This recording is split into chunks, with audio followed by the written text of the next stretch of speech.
ನಮಸ್ತೆ ಸ್ನೇಹಿತರೆ, ಪ್ರತಿಕ್ಷಣ ಹೊಸತನ ಸುದ್ದಿಗೆ ಸ್ವಾಗತ. ನಾನು ನಿಮ್ಮ ಚಂದು ಮಲ್ನಾಡ್. ಸ್ನೇಹಿತರೆ, ಒಬ್ಬ ತಂದೆ ತಾಯಿಗೆ ತಮ್ಮ ಮಗುವೇ ಎಲ್ಲ ಆಗಿರುತ್ತೆ. ಆ ಮಗುವೇ ತಮ್ಮ ಮುಂದಿನ ಭವಿಷ್ಯವಾಗಿರುತ್ತೆ. ಮಗುವಿನ ನಗುವಲ್ಲೇ ಕಷ್ಟಗಳನ್ನು ಮರಿತಾರೆ. ಕುಟುಂಬಸ್ಥರೆಲ್ಲ ಮಗುವನ್ನ ನೋಡ್ತಾ ಸಂತಸದಿಂದಿರ್ತಾರೆ. ಅಂತ ಮಗು ಇದ್ದಕ್ಕಿದ್ದಂತೆ ಕಾಣೆಯಾದ್ರೆ, ಮನೇಲಿ ಮಗು ಇರೋದ್ರಿಂದ ಯಾವಾಗ್ಲೂ ಖುಷಿ, ನಗು, ಅಳು ಇದ್ದಂತ ಮನೆ ನಿಶಬ್ದ ಆದ್ರೆ ಹೇಗಿರುತ್ತೆ? ಇಂಥದ್ದೊಂದು ಘಟನೆ ಚಿಕ್ಕಮಗಳೂರಿನ ಸಮೀಪದಲ್ಲಿರುವ ರಾಮಪುರ ಎಂಬ ಊರಿನಲ್ಲಿ ಕಳೆದ 3 ದಿನಗಳ ಹಿಂದೆ, ಅಂದ್ರೆ ಡಿಸೆಂಬರ್ 23ನೇ ತಾರೀಕಿನಲ್ಲಿ ಅನೀಶಾ ಎಂಬ 9 ತಿಂಗಳ ಹೆಣ್ಣು ಮಗು ಕಾಣೆಯಾಗಿದೆ. ಎತ್ತ ತಾಯಿಯ ನೋವು, ವೇದನೆ, ಕರುಳಿನ ಸಂಕಟ, ಕುಟುಂಬಸ್ಥರ ದುಃಖ ಮುಗಿಲು ಮುಟ್ಟಿದೆ.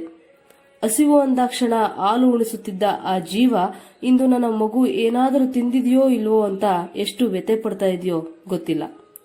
ತನ್ನ ಮಗು ಸುರಕ್ಷಿತವಾಗಿ ಮನೆಗೆ ಬರಲಿ ಅಂತ ತಂದೆ ದೇವರಲ್ಲಿ ಕೂಗಿ ಕೂಗಿ ಮೊರೆ ಇಡ್ತಾ ಇದ್ದಾರೆ. ಮನೆಯವರ ಪ್ರೀತಿಯಲ್ಲಿ ಆಟ ಆಡ್ಕೊಂಡು ಇರಬೇಕಾದ ಮಗು ಇವತ್ತು ಅಳ್ತಾ ಅದೆಲ್ಲಿದೆಯೋ, ಅದೇನ್ ಮಾಡ್ತಾ ಇದೆಯೋ ಗೊತ್ತಿಲ್ಲ. ಮಗು ತಾನೇ ಆಟ ಆಡ್ತಾ ಇರಬೇಕಾದ್ರೆ ಎಲ್ಲಾದ್ರೂ ಹೋಗಿರ್ಬೋದು, ಅಥವಾ ಯಾರೋ ಕಿಡಿಗೇಡಿಗಳು ಯಾವುದೋ ಉದ್ದೇಶಕ್ಕೆ ಅದನ್ನ ಎತ್ಕೊಂಡು ಹೋಗಿರ್ಬೋದು ಅನ್ನೋ ನೂರಾರು ಪ್ರಶ್ನೆಗಳು ತಲೆಗೆ ಬರ್ತವೆ.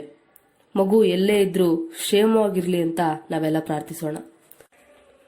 ಸ್ನೇಹಿತರೆ, ಅನೀಶಾ ಎಂಬ 9 ತಿಂಗಳಿನ ಹೆಣ್ಣು ಮಗು ನಿಮಗೆ ಕಾಣಿಸಿದ್ದಲ್ಲಿ, ಅಥವಾ ಈ ಕಳೆದ 3 ದಿನಗಳಲ್ಲಿ ನೀವು ಎಲ್ಲಿಯಾದ್ರೂ ಅದನ್ನು ನೋಡಿದ್ದಲ್ಲಿ, ದಯವಿಟ್ಟು 9535342746 ಅಥವಾ 3032838696 ಈ ನಂಬರ್ಗೆ ಕರೆ ಮಾಡಿ ಮತ್ತು ಪೊಲೀಸ್ ಠಾಣೆಗೆ ಹೋಗಿ ನಿಮಗೇನ್ ತಿಳಿದಿದೆ ಅಷ್ಟನ್ನ ಅವ್ರಿಗೆ ತಿಳಿಸಿ.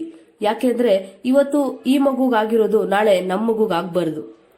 ಅವಾಗ್ಲೂ ಕೂಡ ನಾವು ಹೀಗೆ ಕೈ ಕಟ್ಕೊಂಡು ಸುಮ್ಮನೆ ಕೂರೋಕ್ಕಾಗತ್ತಾ? ದಯವಿಟ್ಟು ನಿಮಗೆ ಸುಳಿವು ಸಿಕ್ಕಲ್ಲಿ ಕರೆ ಮಾಡಿ. ಆದಷ್ಟು ಬೇಗ ಆ ಪುಟ್ಟ ಮಗು ಕ್ಷೇಮವಾಗಿ ಮನೆಗೆ ಬರಲಿ ಅಂತ ಪ್ರಾರ್ಥಿಸೋಣ. ಇದು ಪ್ರತಿಕ್ಷಣ ಹೊಸತನ, ಸಾಧನೆಗೆ ದಾರಿ, ಉತ್ತಮ ಸಮಾಜ ನಮ್ಮ ಗುರಿ. ನಾನು ನಿಮ್ಮ ಚಂದು ಮಲ್ನಾಡ್. ನಮಸ್ಕಾರ.